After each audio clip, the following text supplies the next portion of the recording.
Pues estamos de regreso y yo les comentaba antes de irnos a la pausa que a veces lo que más también te hace frotarte los ojos y te indigna hasta cierta manera es la hipocresía que tienen la comunidad internacional en general cuando habla de Cuba. Salen a la calle masivamente cuando ocurre un 11 de julio, pero el día 12 de julio y el 14, si no pasa nada, mejor nos metemos en casa y lo vemos de lejos. Orlando, y eso es una realidad que se vive con la propia financiación del proyecto de reinvolución de Cuba. Yo creo que es trágico ver cómo la comunidad internacional sancionó económicamente al terrible sistema de discriminación y racismo y opresión que había en África del Sur, pero en Cuba es todo lo contrario. El régimen castrista, su moneda operante, su moneda dura, no viene de Rusia y China, que lo que hacen es prestarle dinero, enviarle asesores. Viene de Canadá y de la Unión Europea mayormente. Viene de los acuerdos de cooperación, viene del Club de París, viene del 40% del turismo cubano que viene de Canadá. Tristemente, Occidente está financiando ese régimen. Tenemos que hacer un esfuerzo como nunca antes para que cese ese financiamiento al régimen. El Club de París en solamente 3 años le ha dado al régimen $200 millones, porque perdonar una deuda de esa cantidad es regalarle dinero al régimen. Entonces creo que la oposición, la resistencia dentro y fuera de Cuba, uno de los frentes en los cuales tenemos que unirnos y empujar con más fuerza que nunca es precisamente que Canadá y la Unión Europea tomen conciencia que mientras se sanciona a Rusia es incoherente abrirle las puertas y financiar al mejor aliado de Rusia en el hemisferio occidental.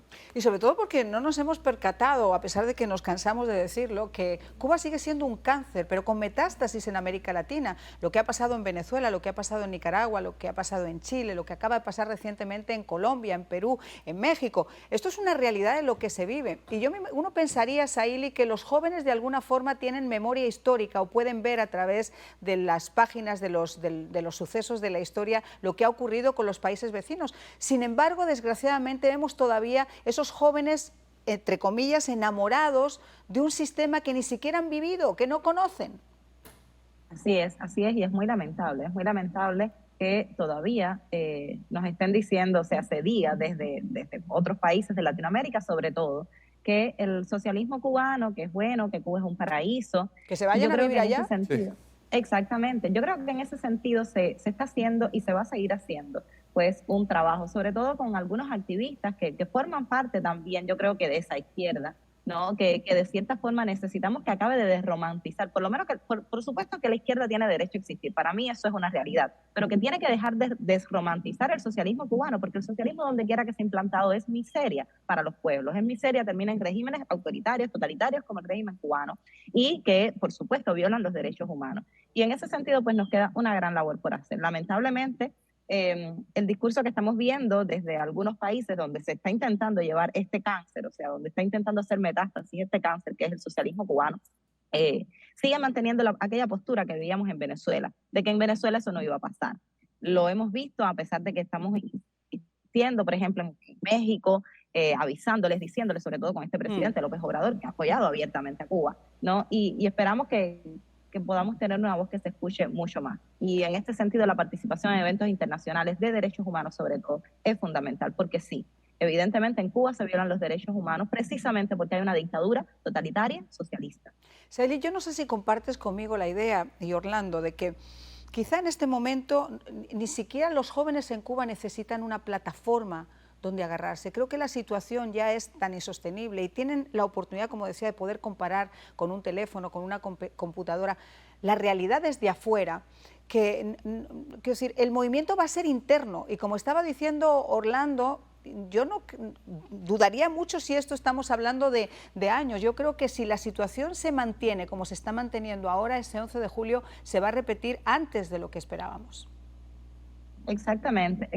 Lamentablemente ha sido la asfixia económica provocada precisamente por el propio régimen. O sea, yo siempre insisto en esto porque lo he visto desde los medios que se habla, ¿no?, del embargo como uno de los catalizadores de todo este problema y yo estoy totalmente en desacuerdo. Anoche lo hablábamos también en un space que hicimos en un espacio, que hicimos en Twitter, ¿no?, sobre esto con un economista cubano que ha vivido de cerca todo esto y quitábamos el embargo de esta ecuación.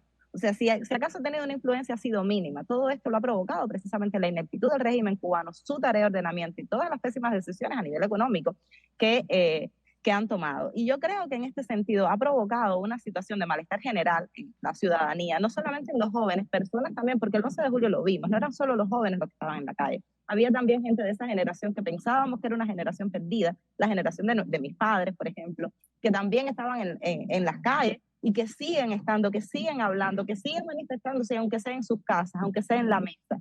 Y sí, yo no creo que en estos momentos sea necesario, tampoco creo que con la polarización que tenemos y la desunión que tenemos, pues vaya a existir una plataforma única. Y me parece como mínimo hermoso ver cómo la ciudadanía, cómo es un despertar de la ciudadanía en sentido general. Orlando, ¿cuál es tu opinión?